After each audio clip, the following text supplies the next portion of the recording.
Greetings from Vancouver, Canada. Sean, Leslie Lover Dummies. What I offer here is a Paradigm Tactical Systems PDL Personal Defense Launcher in all its glory.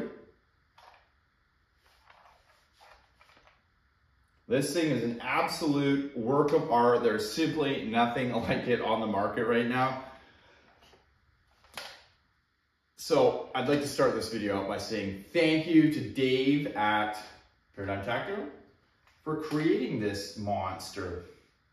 Dave's been in the paintball industry a long time. Not going to quote any numbers, but I heard he's a pretty good MagFed player. So his parent company, I guess, well, his original company, we'll call it. Sorry, Dave, I'm just winging it here. Tech Engineering. They built the SAR. They also make a paintball version of this. Dave started a new division, Paradigm Tactical Systems, to market less lethal launchers. And there's a good reason for that. And that is to keep the two industries separate. Modified paintball markers have no place on the paintball field. He told me some stories about some things that have happened recently. And you guys, come on, let's not do stupid stuff, right? So that's a big reason for trying to keep these two devices separate. He's a proud paintball player and he wants to keep it that way. He wants to keep the communities happy. Second thank you goes out to Adam at Tier 1 Armament. He's in Ontario, Canada, for facilitating this purchase. They are a Karmatech / Paradigm dealer. Hassle-free purchase, really. So I bought this through Tier 1. It shipped from Paradigm to Tier 1 to me. No shipping, no customs, no nonsense, which was perfect. So I'll put the links to those two companies, Paradigm Tactical Systems, if you're in the USA. You can contact them directly. And if you want to see more specific specs on this marker, like the instruction manual, which you should definitely read. And also, if you're in Canada and you're interested in one of these, send Adam an email, and his email will also be in the video description. And either of those two will take care of you. So without further ado, we will get going. I'm going to start by answering two questions that I got whammied with, like right off the bat. Too expensive. No, it's not. I don't think so. I paid way more for a Pepperball VKS 2 years ago. Now think of inflation and all that other stuff. Yeah, I'm in Canada, so I probably, I'm getting ripped off anyways. But when I saw this thing and it was cheaper than buying my Pepperball VKS, this was a no-brainer for me. This thing is just, it's crazy. It's crazy looking. Part of that expense, a lot of people may overlook, is it is marketed as a less lethal launcher, not a modified paintball gun. You ask yourself, like, why does that matter? Well, depending on your state, your country, your local laws, using a modified paintball marker against somebody or something that ends you up in court may be looked at differently than if you were using a less lethal marketed device. It's specifically marketed for that reason. I'm not saying you shouldn't, or you can't, or you won't, or three you already have. It's just something to be aware of, guys. A jury might frown upon a modified paintball marker, but might, have second thought about you used a device how it was intended in a situation that required it. So that's part of the expense of buying a marketed less lethal device. I mean, along with all the engineering and the prototyping and so much goes into building one of these guys. These aren't one of these big companies, you know, that's just slamming stuff out of a factory. These are hand-built, hand-designed, hand-engineered over the course of many years. If I'm thinking off the top of my head, it was 17 years to be precise. So kudos for that. You're paying for this, but it's not as much as you think, and it may pay dividends in the end. Instead of buying or modifying an M17, you guys know I love my M17s, but you could easily spend $1,000 on a modified M17, and essentially what you have is a modified paintball gun. The next thing was, did I get the expansion valve? No, I didn't. Part of that reason is, well, Canadian laws are fairly strict with energy and feet per second. Well, the energy part's kind of convoluted, but feet per second is definitely one that they look at. So the expansion valve would probably put me outside of being legal. But it doesn't mean I can't go and purchase one. And they will be available, Dave says, soon. Or maybe they are now, I don't know. Now, going along with that expansion valve, this isn't gonna be the tuning video that you guys probably all wanted because I have a Canadian version. This was shipped with a different valve spring now that I'm learning about it, that restricts what I can turn it up to. And there's reasons for that, because if you get this thing gets stopped at the border and you know they have to test fire it, and believe me, they do stuff like that.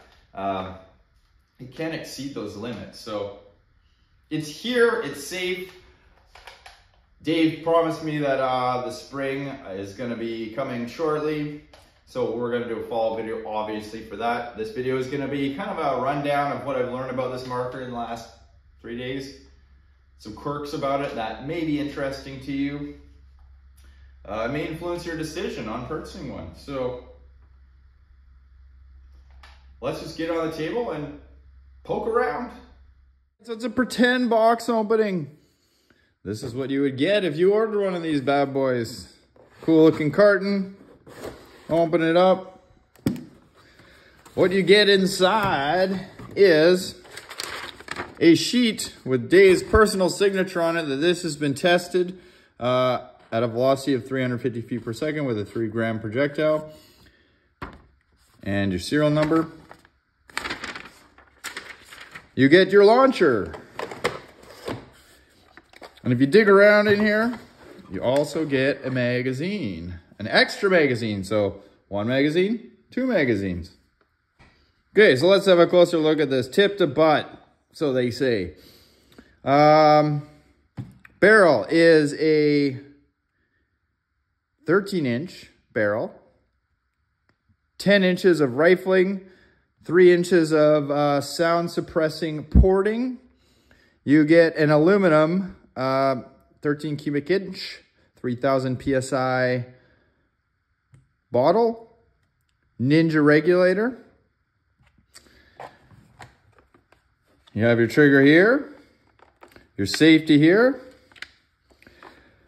It turns out the grips are interchangeable, so your colors you can swap. So I have some black ones here.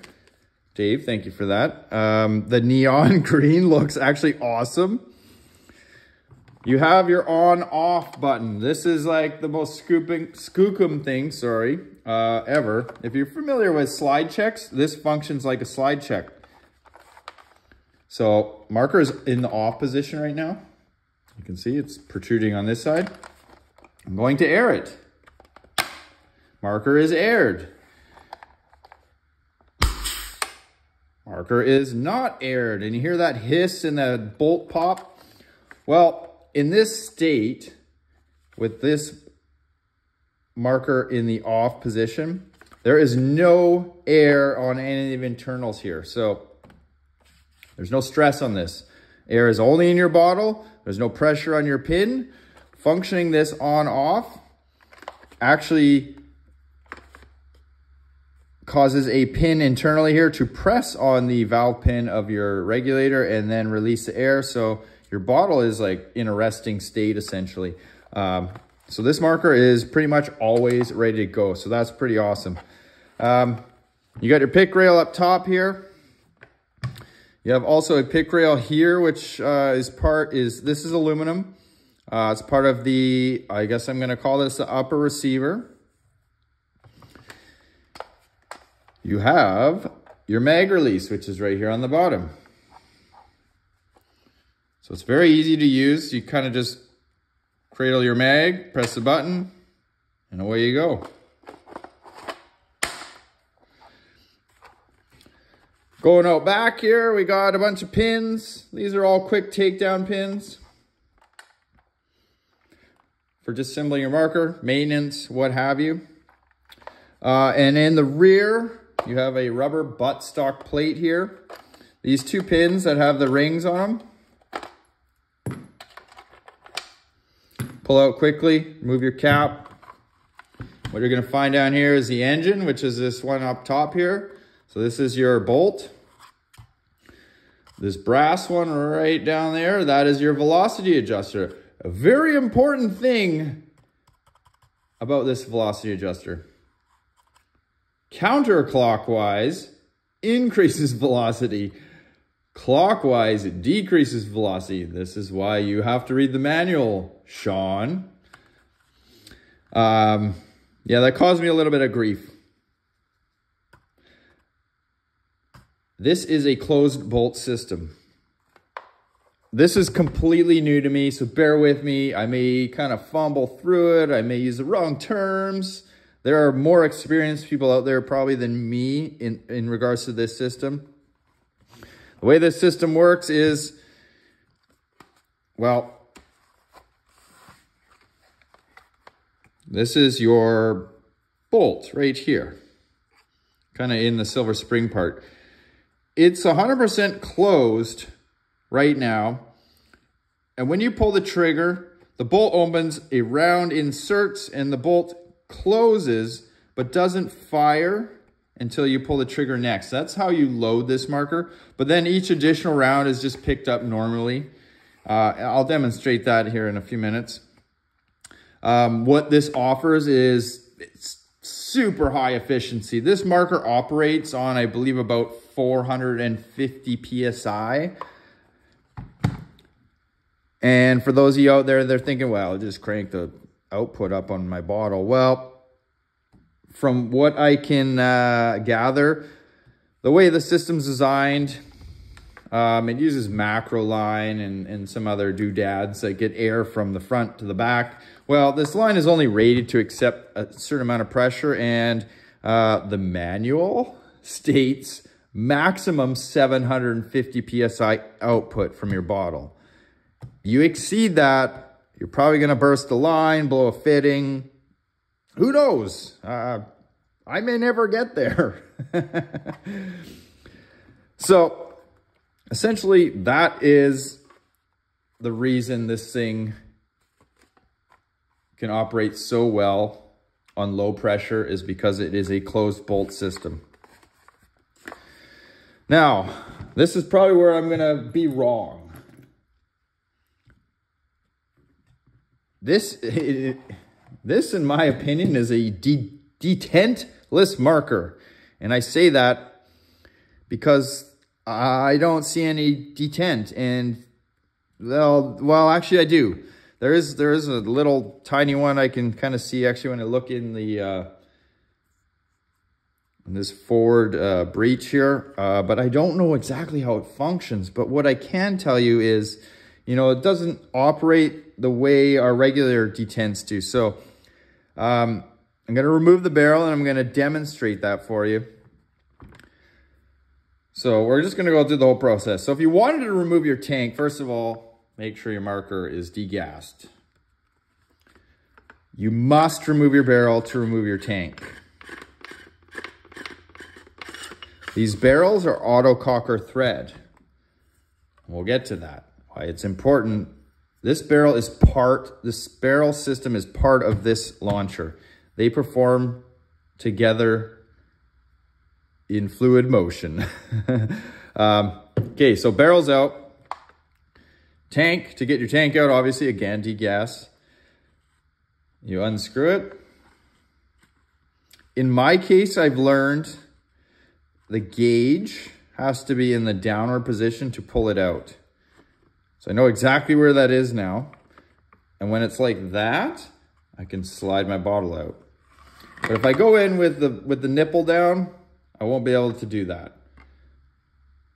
So this is what I'm talking about. There are a couple little quirks and some of these things, like you don't really need to remove your bottle. You can you can reach your nipple with the bottle installed. And as long as your air is off and you're charging your bottle, there's no problem. This is the quirk that gets me because this is all new to me. So this barrel system from Karmatech, they have proprietary barrel system. It is a rifle barrel. Hopefully you can catch that. But the rifling is, well, it protrudes into the barrel. Unlike conventional barrels that you're probably used to, like a Hammerhead or a Lapco, where the rifling is actually depressed into the barrel. This barrel system physically engages your projectile. I don't know if you can see it here. I have some that I've already fired. You see those kind of like dark marks? That's where it's actually biting into these rounds and spinning them. Very much like a real firearm. There's no hocus pocus here. These things are spinning when they come out. But here's the detent thing I was talking about. So there's nothing really holding your projectile in except those external, well, protruding rifling. So you'll see here, this is a 6.85.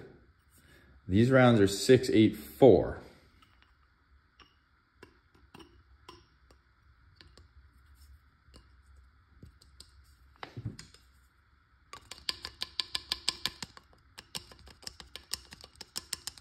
See what I'm getting at? The rifling is actually holding your projectile in. That is never going to go through unless air rams that thing through there.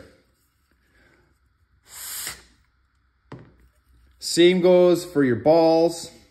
Balls would be the same. Now, you may find a projectile might be small enough that it could slip the rifling. In that case, well, that's not really a good choice of projectile to be using. This system also leads to another kind of issue. Well, it's not an issue. It's a quirk. I keep calling them quirk. I'll call them quirks because this is a different marker than anybody is used to. The way it functions is so much different, but in a good way. You just have to get used to it. I mean, practice makes perfect, right, guys? Okay, so let's reinstall. Well, no, before we reinstall this barrel, I will demonstrate to you guys what happens. I have a Lion Claw autococker here. It's smooth bore. I'm just going to thread it in. And I can demonstrate the detent system very well because I figured I can just run this barrel no problem. I'll put, I don't have any air in right now. I wonder if I can manually pull that open. Might be able to. Nope. Okay, we're putting the tank back in. We have to.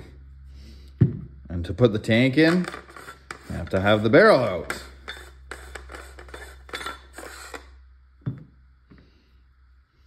Remember I said mine is gauge down, so gauge down. Goes in like that.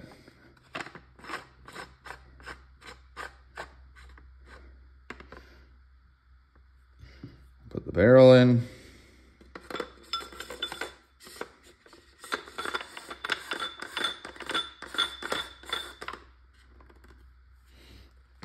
We'll put one, well, I'll put two in.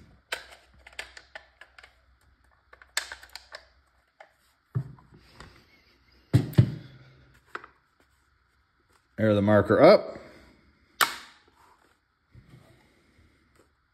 Insert my magazine.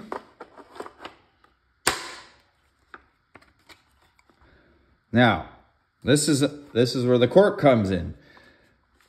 When you insert your magazine, it didn't just load around into the breech. And you can tell here because you can't, in this little circle right here, this little hole, you can't see any red. Now, if I pull the trigger here, I know this marker was safe to start, so these are the things you got to get used to. You'll see the round chamber, and then it closed. Pardon me, the doorbell is ringing.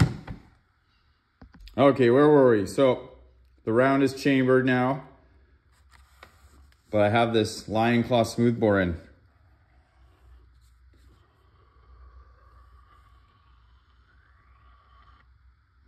It's a slow move to the end, but you see what I mean? This smoothbore has nothing to retain this round. It literally just slips through. So I'm just gonna degas this. We'll swap the barrel.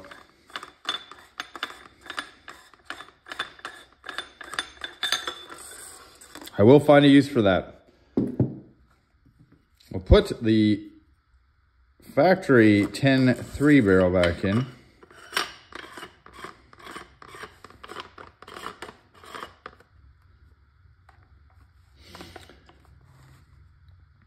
Okay, so we're going to chamber the round. You're going to see it come up. Oops, I degassed. See it chambered. Pardon the slow move there. That's just a bottle's low on air. Okay, that round is chambered. It's not coming out. This marker, you could just degas it and it would be ready to go. The next time you gas this up, you could fire. No reason to chamber around. But say you want to completely make this marker safe, well, first, of course, pull your mag out. Mag is empty. That round gets trapped in the barrel.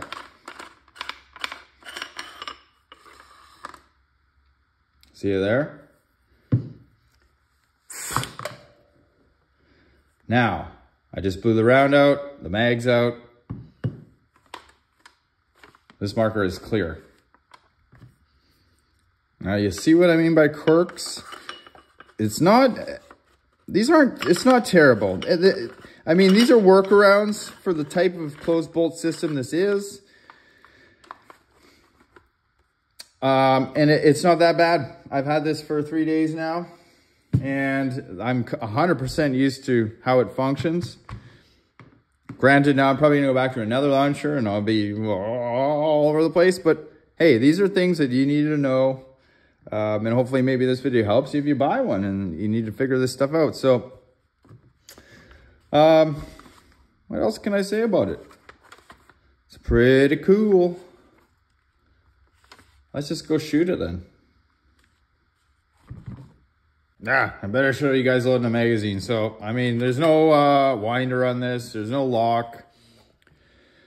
Oh, perfect. This marker is really intended to shoot shape projectiles.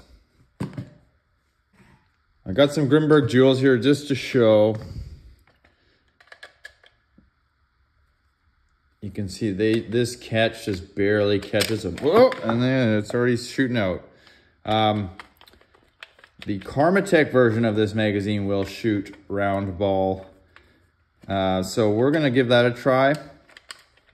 But you can get a couple in, and you could load these round balls and then finish it off with a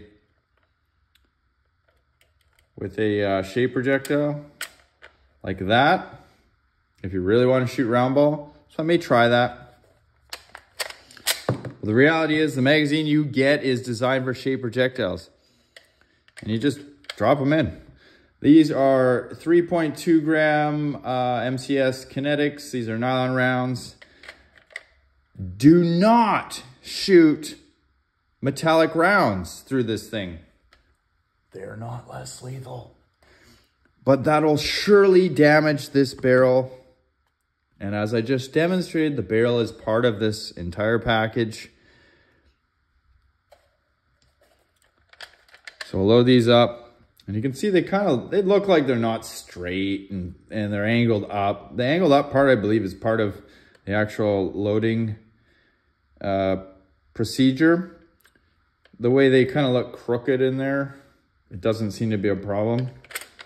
So I just keep sticking them in. Just tuck the butt under that catch right here. So I have 15 of these guys here. This magazine holds 15 rounds. When these magazines are new, the springs in here are really tight. So I recommend maybe starting with load 10, shoot them, you know, work your way up to the 15. So that's 15 there.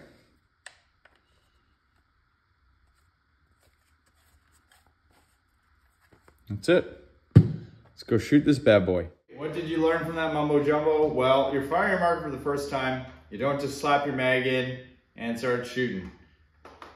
You slap your mag in, you air your marker with your on off here, and the first trigger pull is going to chamber around. You'll see it right here. So I'm gonna pull and hold the trigger just so you can see it kind of in slow motion. So you see the chamber go, still holding the trigger, let go of the trigger, and your round is chambered. This marker is now ready to fire. Now, if you're wanting to store this in the at ready position, right now while that chamber is loaded, you simply degas the marker, store it away, and you're good to go. Next time you air this marker, it's immediately going to be ready to fire. There's going to be no need to pull the trigger. The other way that you can chamber that first round. Now, I have one in the barrel here. Marker's degassed. So to safely, I know I'm showing this again, but it's important. So to safely decock this marker, got to get that round out of there. Put the barrel back in. Now we know this marker is clear.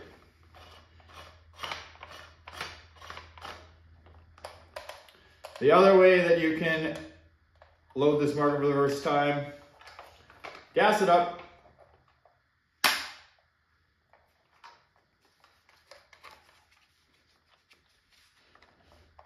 Pull and hold the trigger, you're gonna see the bolt move back.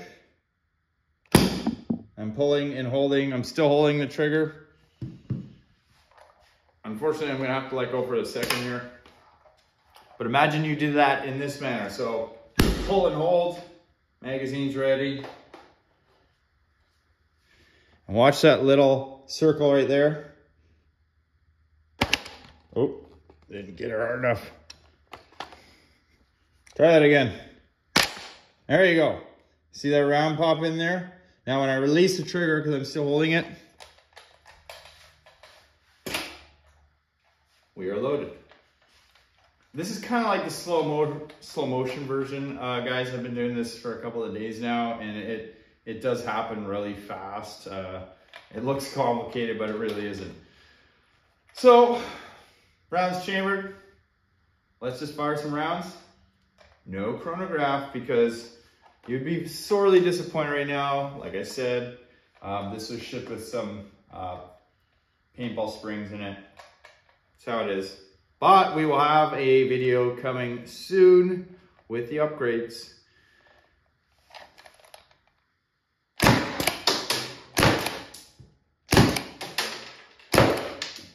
They're coming out of there fast back at me because, well, these rounds aren't that heavy. They're only 3.2 grams.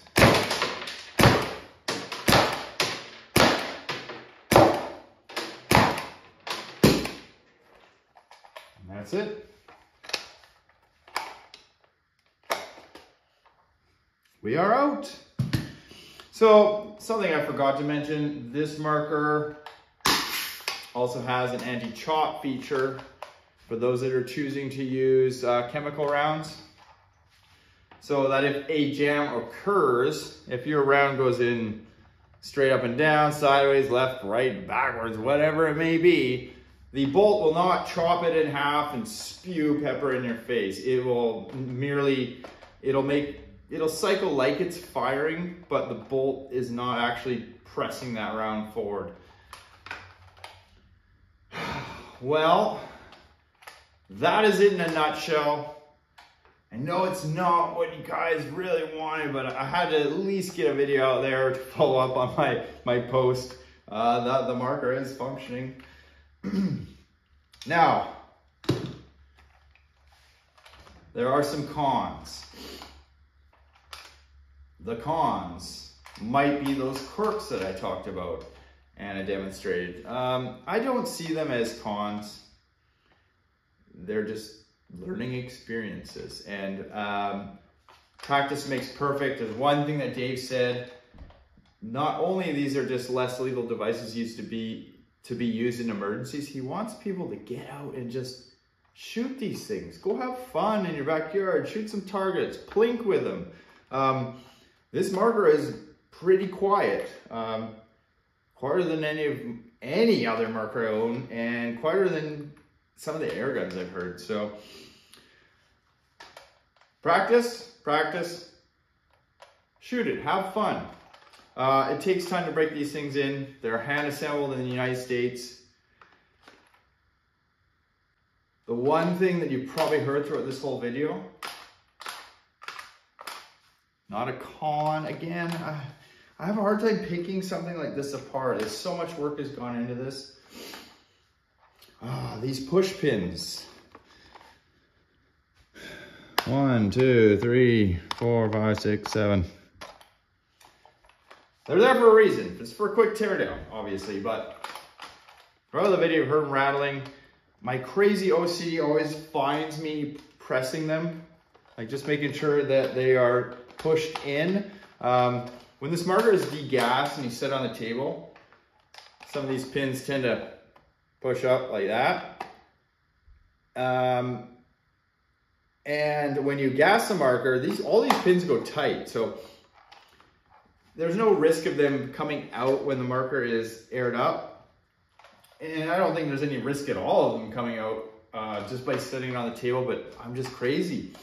And I find myself constantly pushing these. Now, I already spoke to Dave about this and said, well, why can't we just put some threaded fasteners in there? And he said, yeah, you totally could. Shoulder bolts could work. There's some furniture type rivet fasteners that I've used on my M17. They could work here as well.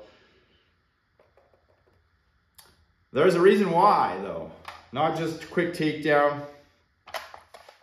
You notice this marker is not 3D printed.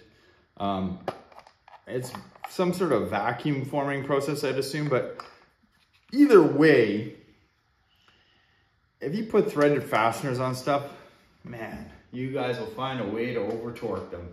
And if you tighten stuff down too hard against anything plastic, it is going to damage it, and well, that just sucks. So that's a con for me. It doesn't hurt its function, but it hurts my feelings.